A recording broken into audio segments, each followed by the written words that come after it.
Okay, we left off last week talking about the proton NMR now. So these were the unique sets of the hydrogen atoms, and so we were talking about why the signals look different. So today we're going to look at the chemical shift. That's where the signal occurs on the x-axis. And then we're going to get into a little bit about why they have these different shapes to them. So we're going to do two exercises where we count the number of lines that we see. And then of those lines, we're going to look at the intensities. So why do the intensities of the lines in a signal differ? And from that, there's another complicating factor that we'll look into starting Wednesday, which is the distance between the lines in a proton NMR. So using our two claims for the molecular formula from that mass of 72, we came up with this cyclic ester and then this ketone. We determined there were two unique sets of hydrogen atoms for the ester and then 3 for the ketone. And so today what we're going to look at is the shift. So that's the location on the x-axis of each signal. And we're going to use that same logic that we did with carbon, where basically the hydrogen atoms are affected by what is bonded to those carbons. So from zero on the right, the magnitude by which it moves to the left is dependent upon what is bonded to that carbon atom. But again, for proton, we're detecting the hydrogens. So we saw that the ester had two signals. This is 1, this is 2. They're at different chemical shifts. Then for each of these signals, if we count the lines, we see 1, 2, and 3. So 1, 2, 3, that's called a triplet. We'll go through all that nomenclature today. And then the other thing we want to explain is, if we look at the heights of these lines, we can see that this second line is about twice the intensity of the ones on the ends. For this ketone, we have a signal that's one line, that's called a singlet. Over here we see a triplet. And then this is a different one. It has 4 total lines, that's a quartet. But if you look at the intensity of these lines, so the first and the last one, they're much lower than the middle two. And so what's the reason why the intensity, kind of drawing a flat line across, why does the intensity change for those middle lines?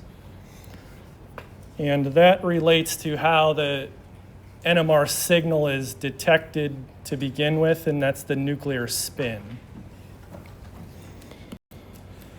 So in terms of the chemical shift, where do you see these sets of signals on the x-axis? That's, again, dependent upon what is bonded to the carbon atom. And the main thing that dictates that is the electronegativity of the atoms. And so here we are detecting, again, we're detecting H. So really what we have to look at is the carbon atom it's bonded to, and then what is bonded to that. How does it move it away from essentially 0? If we're using methane as our kind of benchmark, the simulated value is 0.23, but we'll just kind of put it at 0. And then how far away does it move based on the environment that it's in? So if we substitute that H for another carbon atom with 3 hydrogens,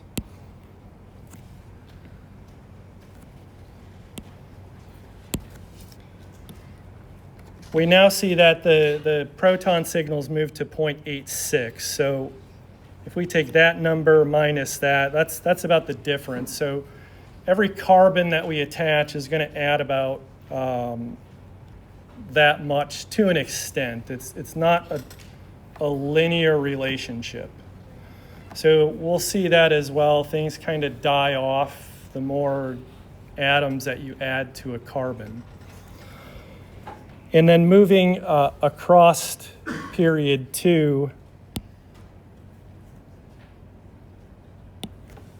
so we went from C, N, O to F.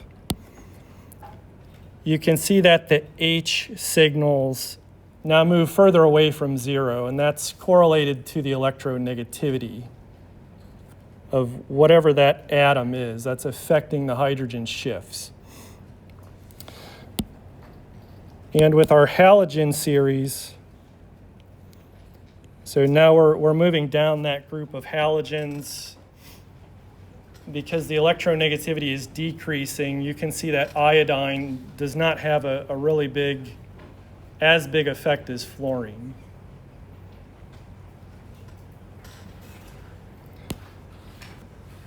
So what this tells us is when you look at a proton NMR, you're going to count the number of signals.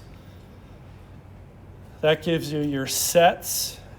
And then based on their location, it's telling you about the environment which it's in. So from about 0 to 3, it's kind of all just carbon stuff. When you get 3 to 5, there has to be a heteroatom that's shifting it into that region. And then 5 and beyond, those are typically your alkene or your aromatic type hydrogens.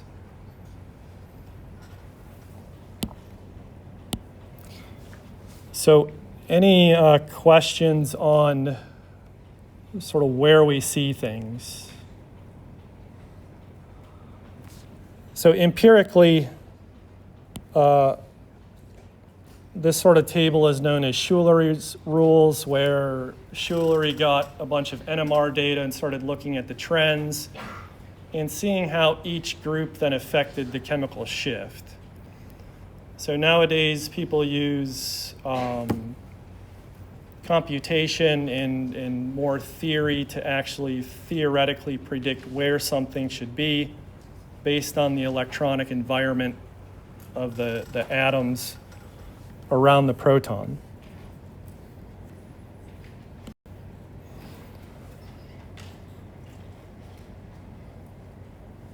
So to think about our ester and ketone, again, if we're starting from 0 on the right and then we're sort of reading to the left, the first signal we encounter is a triplet. And when we look at our 2 unique sets here of proton, we consider what are those carbon atoms bonded to that would lead to a chemical shift like that. So this carbon has 2 H's, and that's what we're seeing here in that signal. The location is based on the presence of that sp2 hybridized carbon, this sp3 hybridized carbon that's attached to oxygen. So because this only has 2 carbons, it doesn't move it as far away. This other one, which is longer, that carbon is bonded to the oxygen, so it's going to push it a lot further to the left. And then we'll talk about, again, why, if we have 2 sets of 2 hydrogens each, why do the signals look the way they do? So this is a triplet, that's a triplet. For the ketone, we have 1, 2, 3 sets We can see that here. There's 1, there's 2, there's 3. And the way they look in terms of the signal, I'm going to use this word multiplicity. That just describes from our first approximation of how many sets we should see, what does the signal actually look like? So this first signal that we see is a triplet, and of the 3 sets, this one and that one are bonded to the same carbon, so they should be clustered close to each other. This one is further away, so we're going to assign it to that.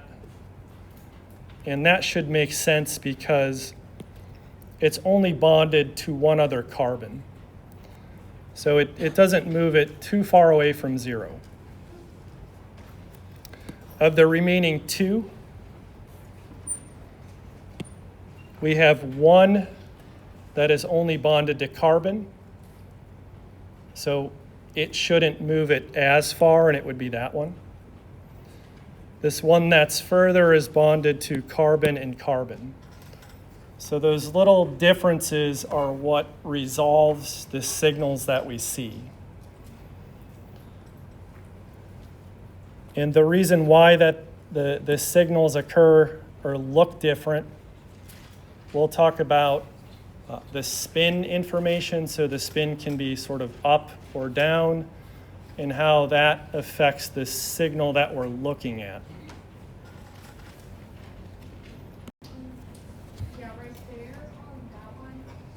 So is it that first carbon that is the one that's the tallest? Is that where that lies? Or carbon 1? So I'll draw it with some dots here, maybe, if it will let me. So that blue one is this one. Yeah. Why did you say that one was the tallest? Let me just do these assignments, then I'll run back through that intensity. So this green one here is this one.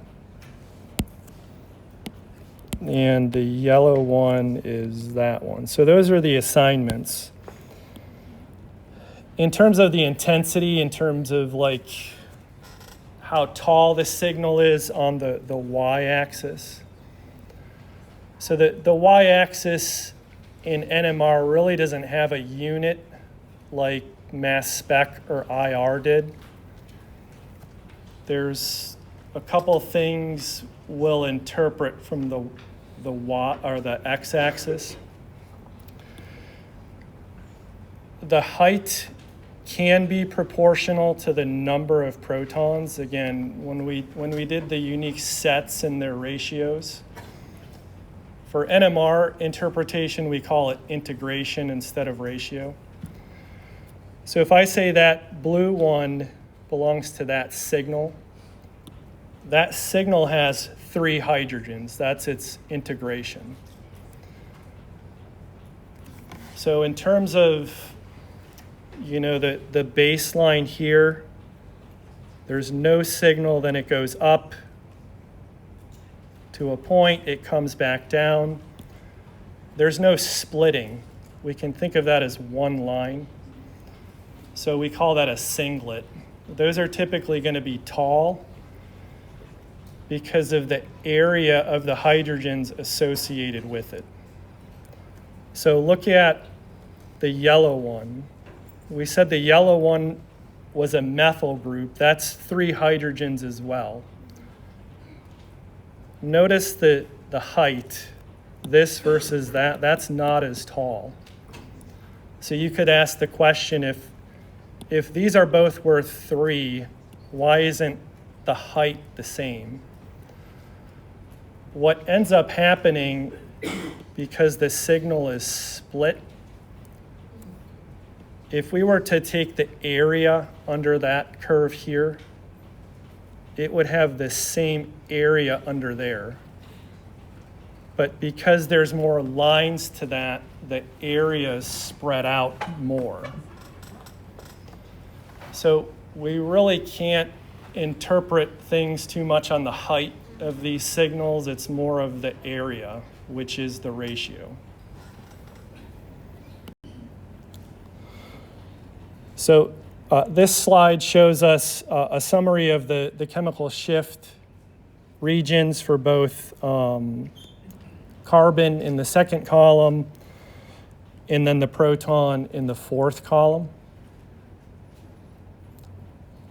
So really, regardless of what sort of functional group, the location of this signal is always determined by, these atoms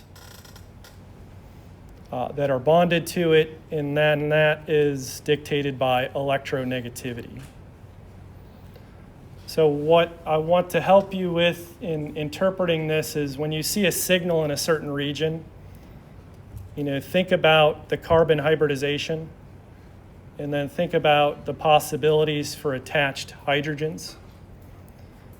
So for example, in the proton NMR, if you see a signal around, 6 to 8, you cannot have an sp3 hybridized carbon. So they don't occur there. Therefore, you can never have a signal with 3 hydrogens attached to it. So think about what you see, and then also what can't be there based on the stuff that you know.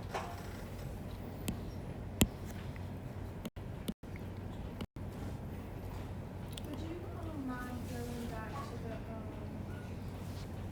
ketone? So on this slide, what we're going to look at is the hydrogen shift relative to other heteroatoms bonded to the carbon. So let's go all the way to the last column here. We're going to start with methane. It's kind of our benchmark. Methane has one unique set of hydrogen. There's 4 of them. That's the ratio. So for each row in this column, we're starting at the 0.23. And then as we move left, what we're going to do is substitute a hydrogen for some other element X. And for this example, I've just taken the halogens. So we substitute H for X. Now we have 3 hydrogens. Notice the chemical shift difference. These 3 hydrogens now, when that's fluorine, move to 4.28. And then it doesn't move as much as we go down the group due to the change in electronegativity.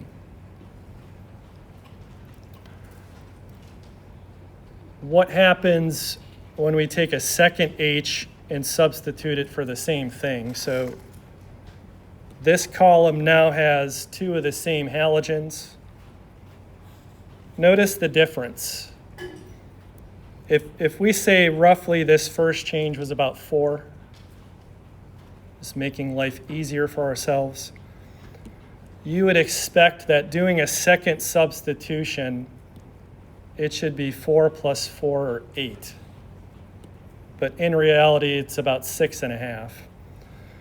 So for each subsequent heteroatom that you add, it's not moving the shift in a linear relationship. That effect dies off. By the time we get to the third one, notice that difference now. It's not very big. So 6.62 to 6.87, where all 3 of those were now fluorine. We have to leave an H on there because that is what we're detecting. So the maximum number of heteroatoms you could have on a sp3 hybridized carbon is 3, so that you can still detect one of the hydrogens. So you'll notice that even though fluorine's the most electronegative, once we get 3 of them on there, we're not out to like a chemical shift of 12 or something. So there's a limit to where you're going to see things.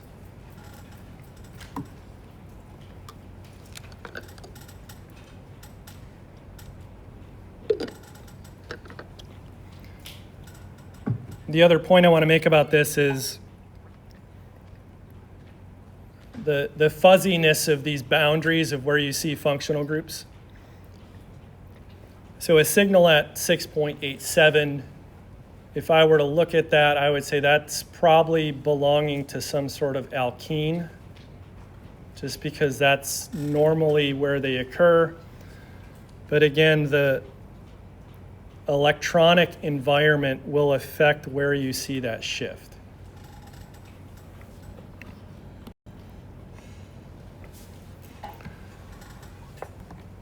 So again, that was where you are substituting at 1 carbon, adding increasing number of heteroatoms. Now this slide, we're going to look at this 4-carbon chain. We have 1, 2, 3, 4 unique sets. They're all different based on the heteroatom X. So I've numbered the positions 1, 2, 3, and 4. And what we're looking at is how does this heteroatom X affect the location of these signals as you move farther away from it. Carbon 4 is CH3. It only has 1 carbon bonded to it. So these are closest to 0. And X now again is our halogen. We're going to use that as the example for this trend. So the CH3 group at position 4 should be the closest to 0. Let's hop to the other end, the CH2 group at carbon 1. That has the halogen and another carbon. So those are going to be the furthest away from 0. And the distance, again, is correlated to the electronegativity.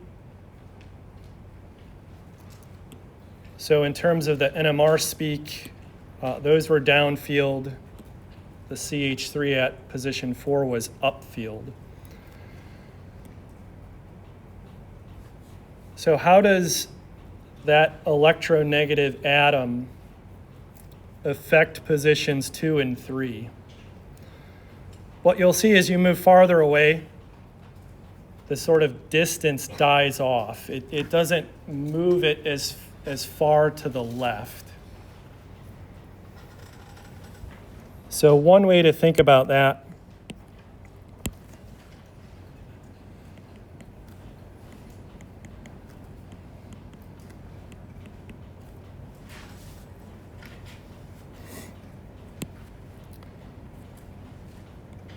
so this H right here, its location is affected by X.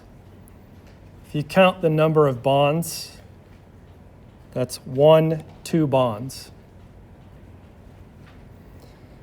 Position 2, 1, 2, 3. Position 3, 1, 2, 3, 4. And then position 5, 1, 2, 3, 4, 5.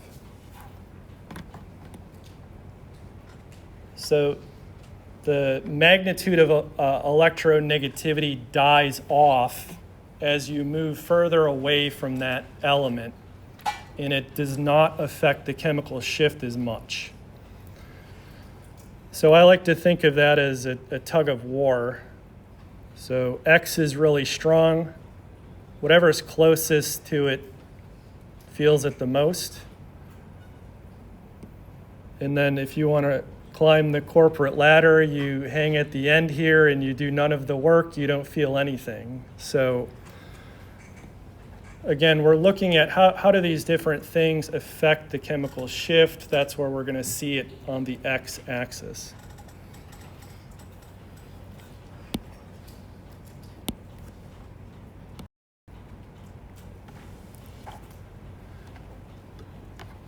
So any questions on sort of the location?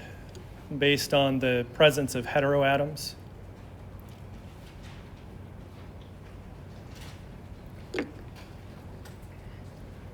That fan's going a little nuts, so heads up over there. What I want to look out now is we're going to just focus on the ketone to explain the difference between carbon NMR and proton NMR. Why do the signals, why are they different? So for the ketone, we counted 1, 2, 3, 4 unique signals, and that's what we see. These signals are essentially just lines. So there's our baseline. We run into this signal, it goes up, it goes down. If you were to zoom in there, you see that the signal width, it does not span a large number of ppm. So it essentially goes up, down. It's a line. Compare that to the proton NMR, the signals look different. And then from the start to the end of the signal, it is spanning a certain ppm of distance. So why is that? And then again, some of them look different from others, and we need to explain what gives rise to this. We don't need to do any of the math or understand the physics in the equations, so it's more of a visual thing. Can you identify what the multiplicity is, and then what is that multiplicity telling you about the environment or the connectivity within the molecule?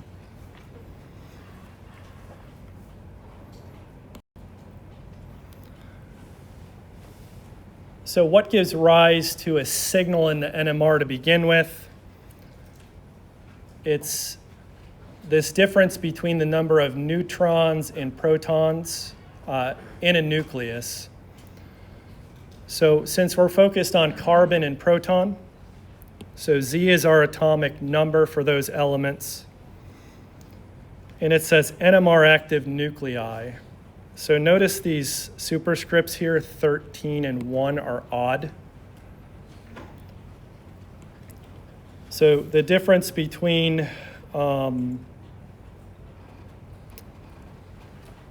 that isotope number, that superscript, and the atomic number is what gives rise to the phenomenon that we can detect a signal, and that is a nuclear spin.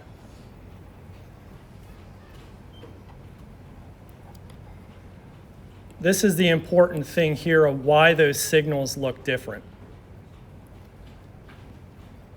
Carbon-13 is only 1.1% abundant. That's the thing that we can detect. So there's not a lot of it.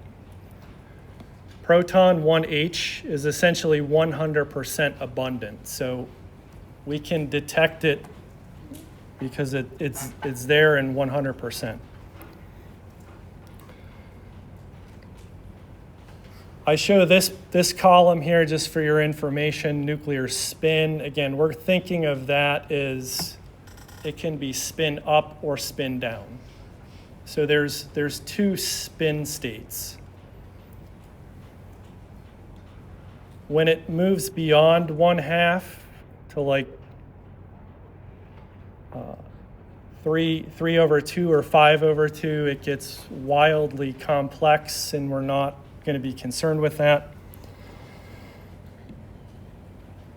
And our spectral window for each, carbon is the biggest, 220 ppm. Proton is about 12 ppm. So carbon is a little bit easier to interpret because the signals are spread out. The functional groups are in different regions. Proton is a little more challenging because then things can overlap because that window is smaller.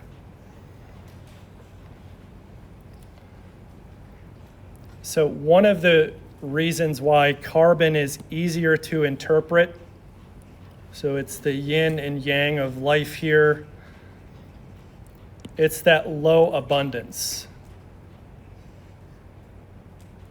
So that 1.1% abundance gives rise to the line, the single lines that we see. And then it does not have this complicating factor of those lines splitting. So what's the bad part about this? There's not a lot of it. So to actually acquire the data, it takes quite a bit longer. So when we do this in the research lab, to get a good looking spectrum takes about an hour. For proton, you can get a proton NMR in about a minute because of its natural abundance.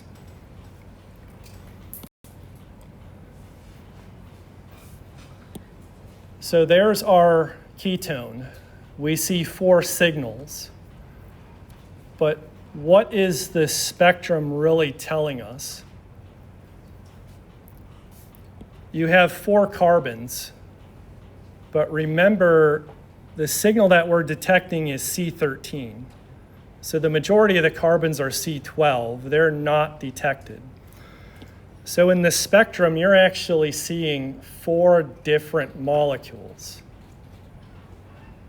It's the same compound, but when you see this signal, for example, this line right here, what you're seeing is a molecule where that carbon has a C13 on it.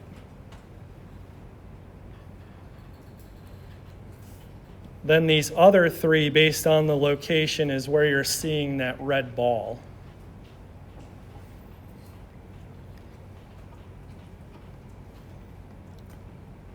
So any math minors or majors in the crowd? Got a handful?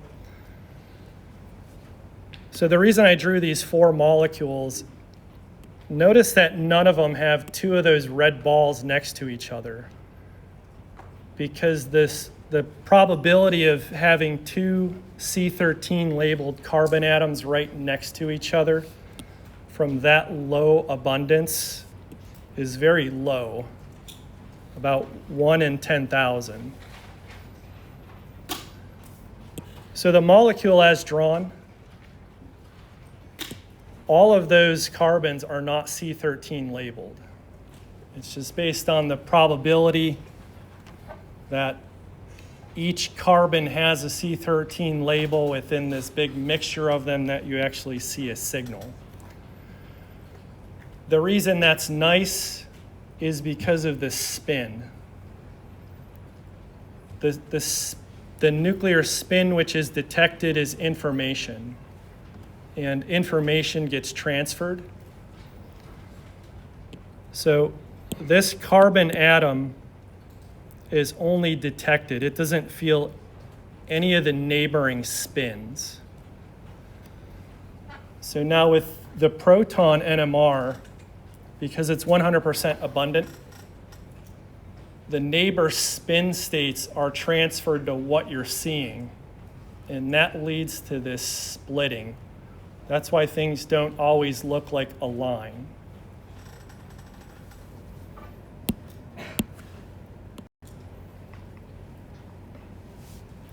So we started doing this last time about these assignments, and let's just recap that.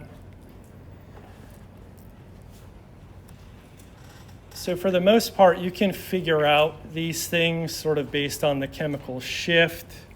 That's going to give you a rough idea of what belongs to what. And then you can start making these other assumptions about how many hydrogens there are, but as things get increasingly difficult, you can't just rely on one way of solving the problem. So signal A, we assign to the CH3 group. And again, we use that based on that carbon is only bonded to 1, so it should be the closest to 0. And since we have the structure in front of us, we can say that that is 3 hydrogens.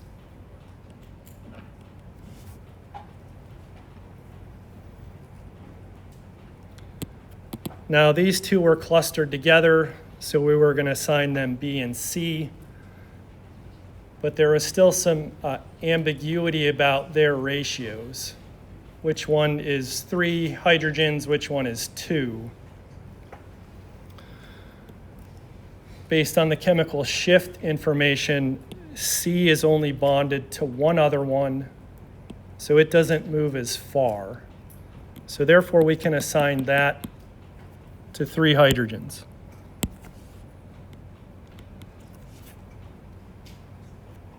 And now B is 2 hydrogens because it's bonded to 2 other carbons. So we've figured out the ratio. But again, why are those signals splitting like they do? C is the only one that doesn't split. And using some empirical observations, we said that looking at the neighbor, there's one neighbor that has no hydrogens attached to it. For A, it has 2 hydrogen neighbors. So the signal ends up being 3 lines. That's a triplet. And then for B, no neighbors, 3 neighbors, there's 4 lines. So ultimately what we arrive at in terms of a rule is n plus 1.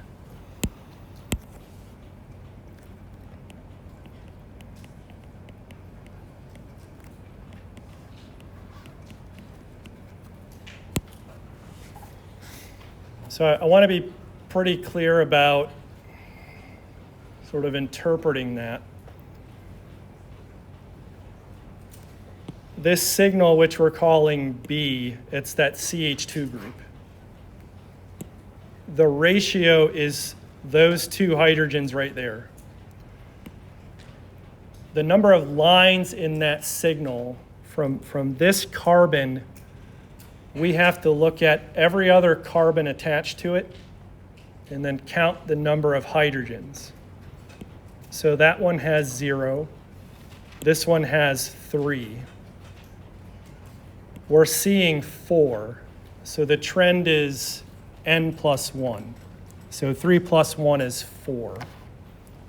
But again, why are we adding 1? That's what we need to explain.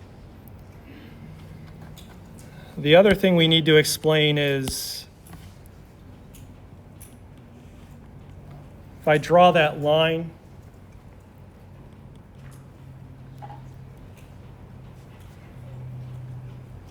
why does this height difference change when the type of signal changes? So what I mean by that, like for the triplet,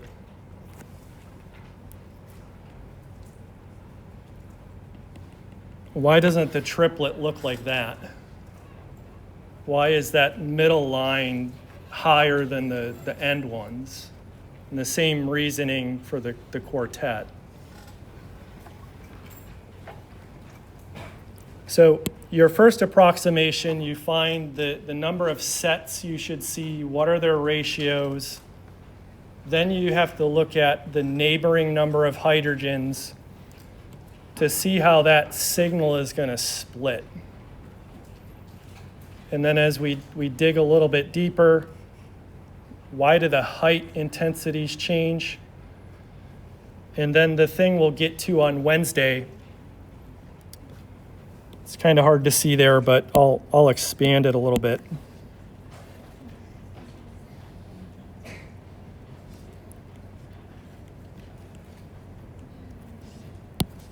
We now have this distance between the lines. What's the magnitude of that distance? Is it constant? Is it random? What does that arise from? So all of these different things are giving you clues about the structure.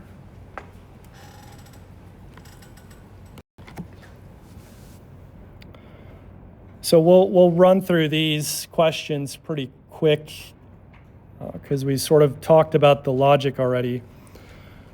So we have signals A, B, and C. We've done the assignments. Which of the following correctly describes the number of lines that we see? So for A, we see 3 lines. So we can eliminate C and D. For B, we see 4 lines. So that'll eliminate A, that's 4 lines. And then for C, we see 1 line. So we end up with B is our correct choice.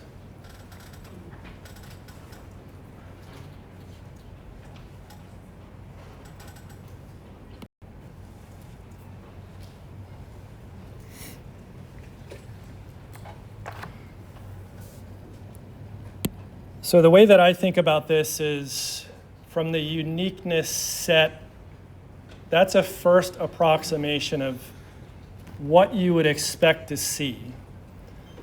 Your second approximation is how are those signals going to change based on the neighbors?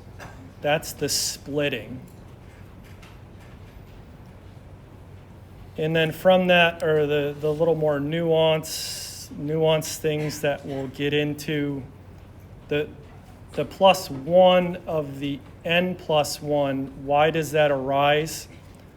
And again, that is the spin information.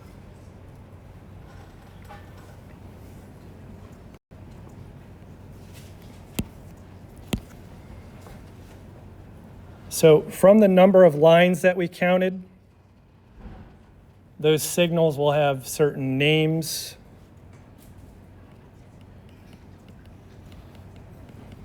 And we call that multiplicity. So 1 is a singlet, 2, which is not shown just yet, that's called a doublet. 3 is a triplet, 4 is a quartet.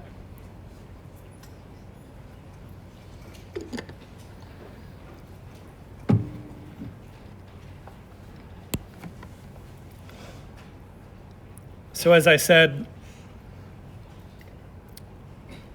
you can look at it and say 1 line is a singlet, but if you think the other way, what is that telling you?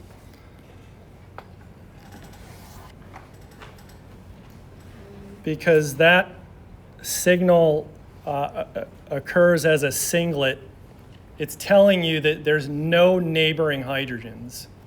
So that allows you to kind of walk back and forth on the carbon backbone and make sure that any sort of fragments you're proposing make sense. So we see a triplet, and then what is that telling you about the neighbors? There's 2 neighbors. So you need to make that inference about what's next door.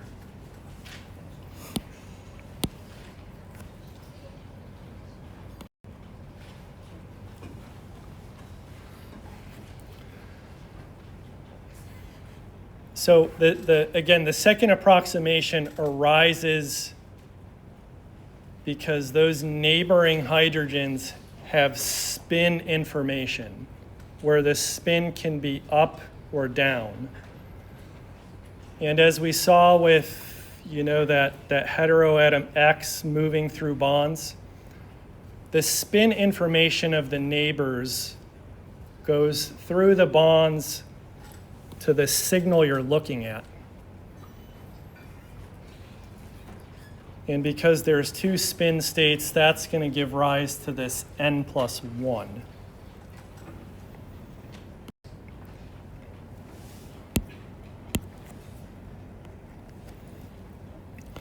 So just from our observations, for signal A, so that's over here, we've made the assignment that belongs to a CH3 group. So why does it look like a triplet? It has a neighbor B. B has 2 hydrogens. So we do the 2 plus 1, that describes the number of lines. 3, that's the triplet. So you have to do that for every carbon atom bearing hydrogens in a molecule.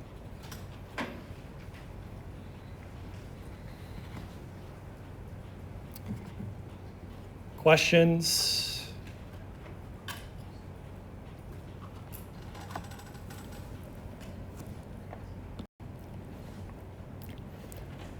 So we can take that number of lines we counted, then we use this vocabulary in terms of describing it. So again, 3 is triplet, 4 is quartet, 1 is singlet.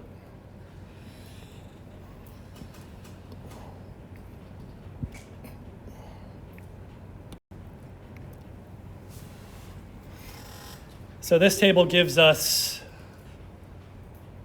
the neighbor count, that's in the first column. We apply the n+1 rule. We see the number of lines, then what it's called and what it's abbreviated. So if you have a signal with 0 neighbors, 0 plus 1 is 1. That's a singlet and it's abbreviated S. So let me be pretty clear on this. You can have a singlet that integrates to 1, 2, or 3. Can probably integrate to a little bit more if you have some symmetry of things. The multiplicity really isn't telling you too much about the ratio of that signal. Again, those are things that you can start to infer when you do the connectivity of your fragments. So one number of neighbors, 1. 1 plus 1 is 2. That's a doublet. That's abbreviated D. So this just runs through the count.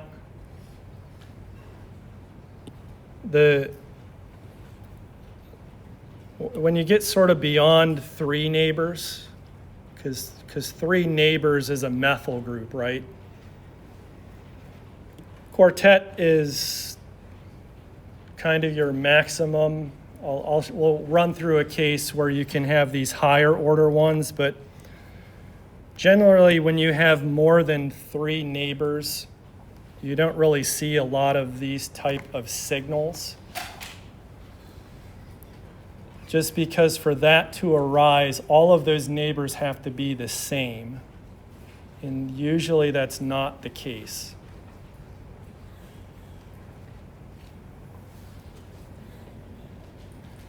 So these are the vocabulary words you'll want to be familiar with when describing the signals you see.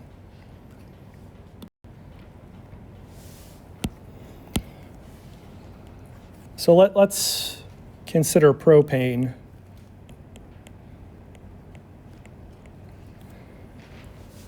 So we have the name, we have sort of that line representation, and I drew it out there. How many unique signals would you expect to see in the proton NMR? So this would be 2. Carbons 1 and 3 are the same. Then carbon 2 is different. So there's a mirror plane of symmetry here. That renders it down to 2 signals.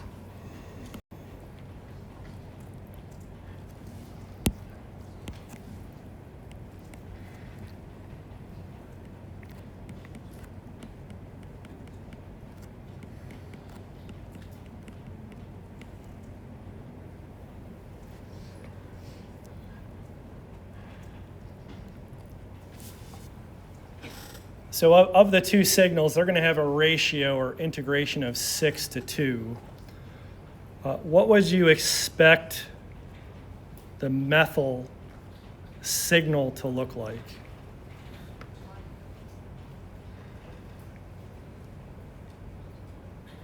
What? triplet.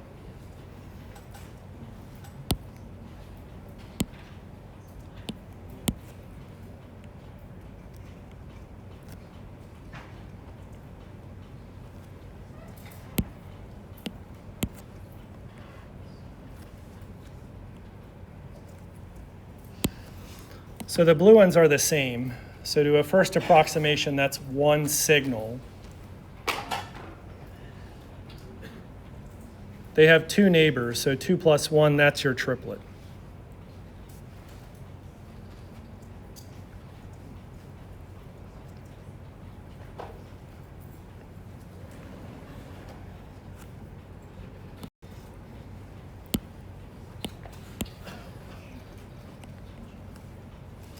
So what about this CH2 group? What? So it's got to be a septet now.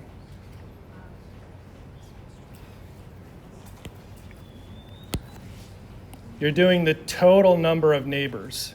So 3 plus 3. So that's your 6 plus 1. That gives you 7. The reason it's not a quartet, again, you're not considering the CH3 group as just isolated of 3, because there's a total of 6 neighbors. And we add that 1 due to the spin information.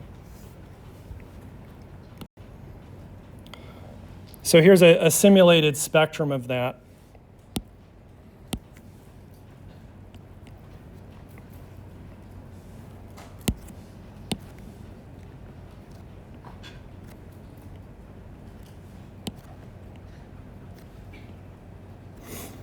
So that would be our assignments. This first shift is about 0.9. Notice that I haven't given you like any ratios or integrations. I haven't said that's 6 and that's 2, but you can infer what it is based on the chemical shift. The CH3 groups look most like methane, so they don't move as far. The CH2 group moves a little bit further. This is 1.3 something, because that carbon is bonded to 2 others. So it has to move further to the left.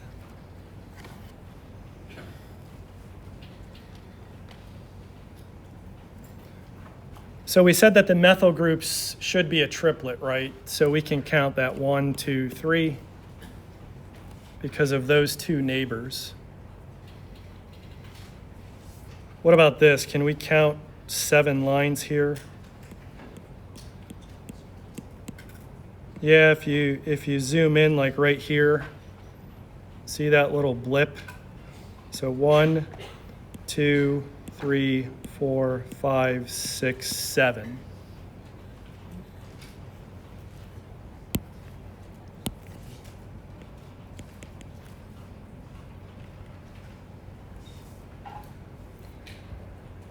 And as I said, you can have things that integrate to more than 3 as long as there's some symmetry that's rendering it to be that way. Because sort of the maximum number of hydrogens bonded to any carbon is 3, right? So the fact that this gets up to 6 tells you there's 2 methyl groups.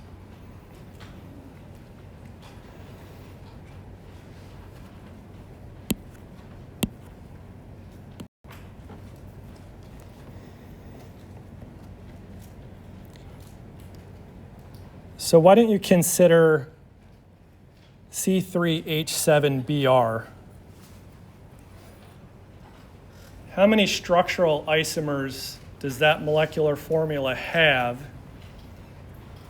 And then which one of those is represented by the data that you see on the board here?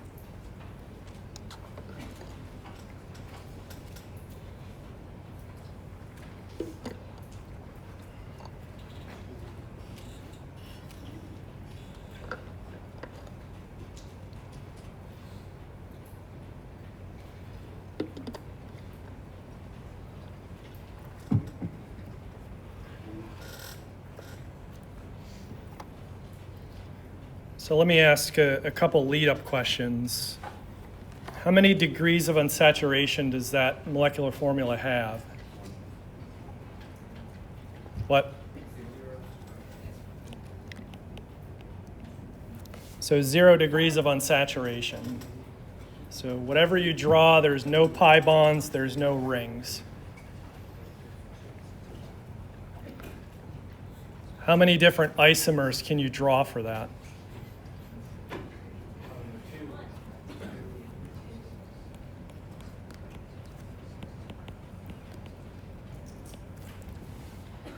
So there's no degrees of unsaturation. What is that telling us? You have 3 carbon atoms.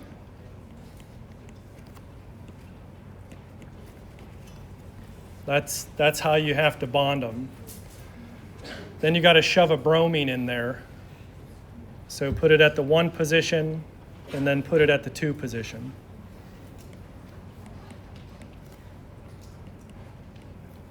So those are the 2 possible structural formulas. Then looking at the data that you're given, which one do you think it is?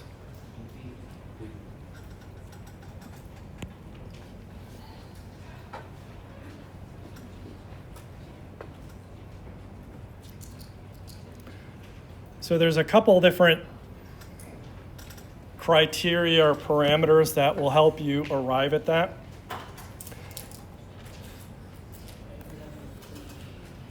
See these 2 chemical shifts here?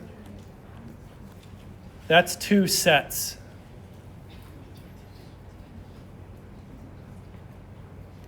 Then of those sets, the last column is telling you the ratio or integration.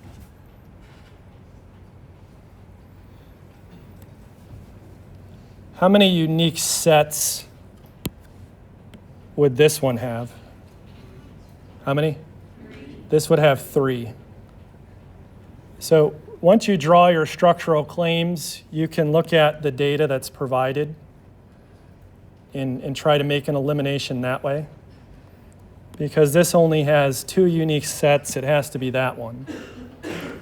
We can further confirm that based on these integrations. Carbons 1 and 3 are both methyl, so it should have a total of 6. Carbon 2 is methine, it should have a total of 1. And then also the location confirms that as well, so 4.32, that would be this H. It's affected by the bromine, so it should move further away from 0.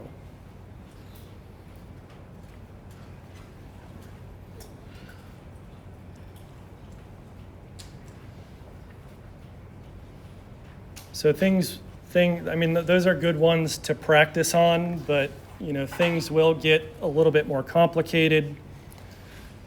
And the reason to be kind of fluent in that skill is ultimately what we're building towards is learning reactions to make things. And reactions will often produce more than one product. So isomers.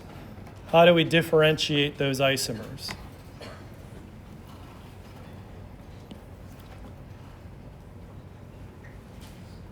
Questions?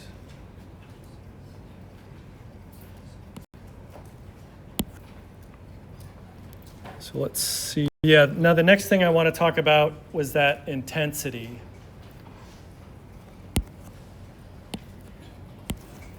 So for that ester,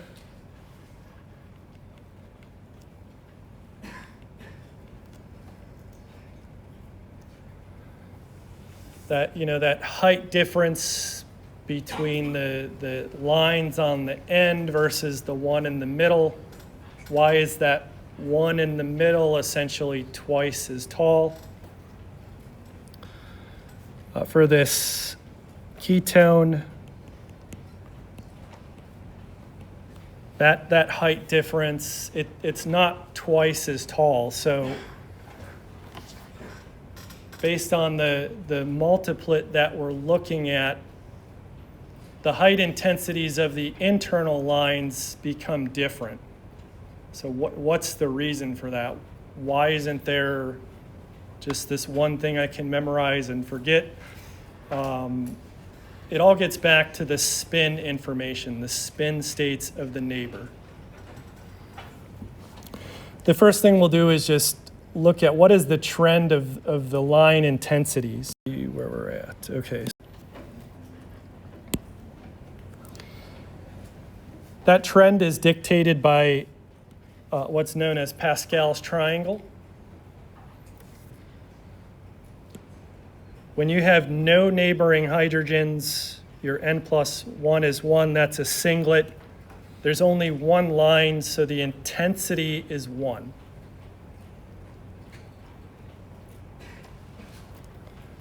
When you have one neighbor, 1 + 1 is 2, that's a doublet. The two lines will have an equal intensity, 1 to 1. Two neighbors gives rise to 3 lines, that's our triplet. Then we see 1 to 2 to 1. 3 neighbors gives us 4 lines, that's a quartet. Now notice the ratio changes, 1 to 3 to 3 to 1. When you look at that triangle, you can see on the face or the edge, it's always 1, right? But what dictates that central number? How do we arrive at that? Does anyone know? So we're adding the sides. So 1 + 1, that gives the 2. 1 + 2, that gives the 3. 1 + 2, that gives that 3. So that's how you arrive at those intensities.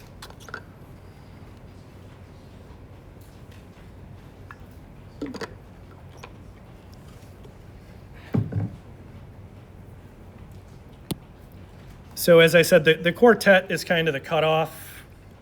When you start getting into these, look at all those numbers. Like with the septet,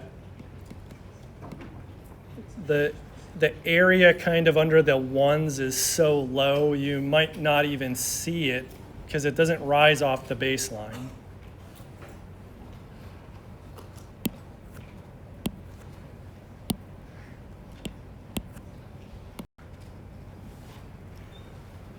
So here's what they look like ideally. Do they look like that in real life? Not really. But this gives you an idea of the intensity number. So for our singlet, we're saying that's an intensity of 1. The doublet, that's 1 to 1. Our triplet, 1 to 2 to 1. The quartet, 1 to 3 to 3 to 1, and then so on and so forth.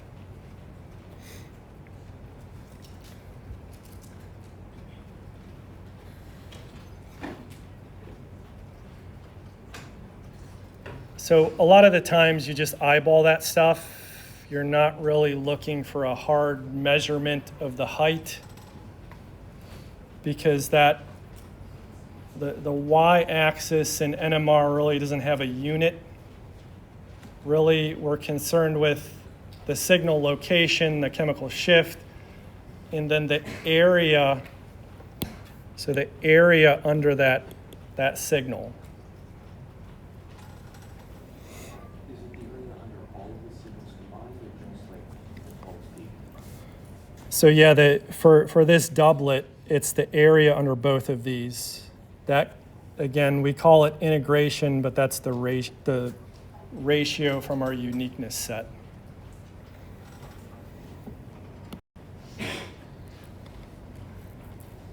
So in the last couple of minutes here, again, why does this happen? As humans, as scientists, we're fortunate that the proton is so abundant that it's detected. But then on the downside, it makes these signals a little bit more complicated. And again, I'm not going to give you the mathematical physics of this, just a really crappy rundown with PowerPoint arrows. So it's nuclear magnetic resonance. So there's a magnetic field, and I'm going to represent that with this B sub 0. That's the physics nomenclature. That's the red arrow. It's a vector. So it points in a certain direction. That's a permanent magnet that the sample is placed in. Your protons or your C13s, your nucleus, they create their own little magnet. And that's going to be represented by this blue arrow. And that has a spin. Notice how these arrows are pointing. That spin can be aligned with the external magnetic field, or it can oppose it. When it's opposing it, it's higher energy. So the energy supplied, that's the radio waves that flip these spins and allow a signal to be detected.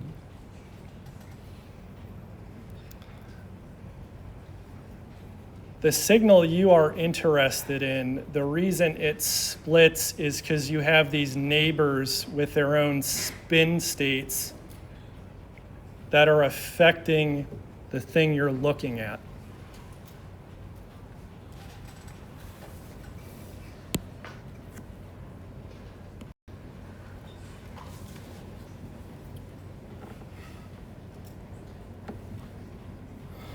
Okay, so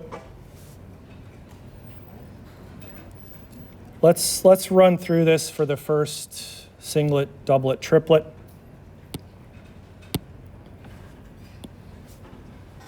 To a first approximation, no matter what, from your uniqueness set, you say, okay, there's going to be a signal. Then you have to do the second approximation based on the neighbors. And again, where does the +1 come from?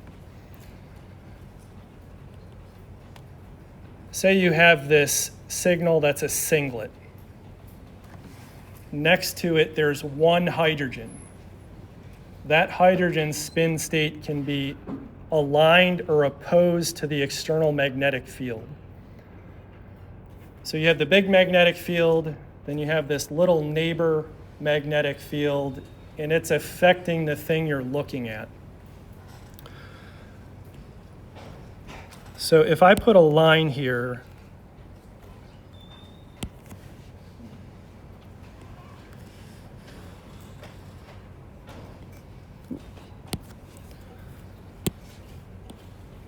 so that little line represents the chemical shift on the x-axis. The spin states are going to affect that chemical shift because the neighbor can be up or down. So there's just one proton neighbor that can be up or down. What you're looking at feels that. That signal, you can imagine, is just pulled apart. It pulls it apart equally. That you have a spin aligned and a spin opposed. So to answer the question that was asked, the area under here, from your first approximation to your second, is conserved. That total area, all you're doing is pulling that peak apart. The area stays the same, but now it's under two little things which we're calling a doublet. So from that central chemical shift where you started, it's still there, just some moved upfield and then some moved downfield. And that's how the neighbor magnetic field interacts with the big magnetic field to split that signal. I have a question. Yep. So, is the reason why no matter what, even if it has no neighbors, there's always going to be a singlet? Is it because of that magnet? It's always going to at least put out one signal? Yes. Okay.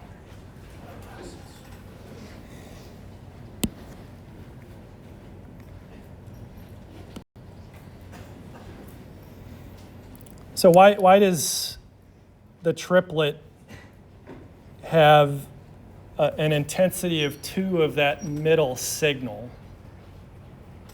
So now this gets into the probability and statistics of the spin states. And I'm going to say the downfield, when we see a signal that's a triplet, there's 2 neighbors. So each one has their own spin state. So we'll say the downfield ones are the spin up. So if they're both spin up, it's going to move it downfield. If they're both spin down, it's going to move it upfield. So how do we get the higher intensity in the middle? So they can be one of each. So up, down, down, up. Now if you count, you have 1, 2, and 1. So that gets back to the Pascal's triangle of those intensities. 1 to 2 to 1.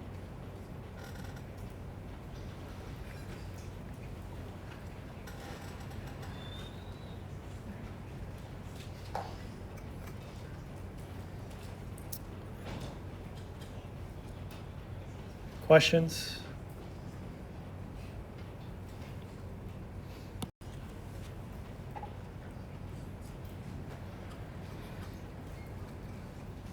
So we got about 2 minutes left. Visually, when you see that, there's 3 lines, right? You're counting 1, 2, 3, but they change in intensity. So we were using the n+1 rule to arrive at that.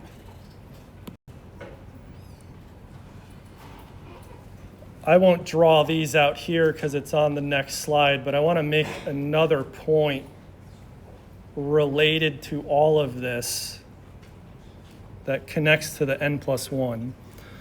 So these now have an intensity of 1 to 3 to 3 to 1.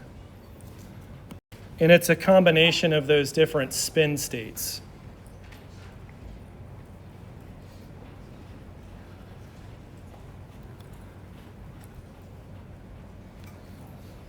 What do you get when you add those numbers together?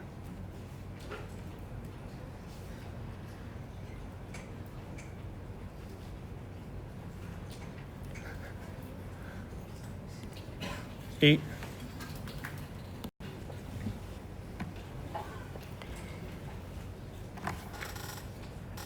So even though you're looking at a signal and visually counting the lines, what are the total number of lines? What's the rule that dictates that? So signal A, that's a triplet, but the total number of lines is 4. Does that make sense?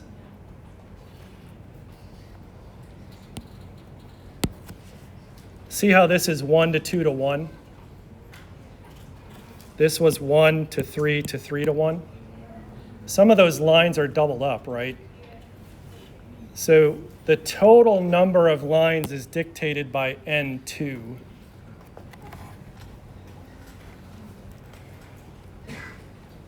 And we won't start this now, but the reason that happens is it relates to the distance between the lines. Some of those spin states end up being the same, so the intensity increases. What if the neighbors are not the same and they're different? So if you have a signal and then the hydrogen neighbors are actually different, that middle signal will not align. So instead of being a triplet, you end up with 2 doublets. The doublets converge, that makes a triplet. That's what we'll start with on Wednesday.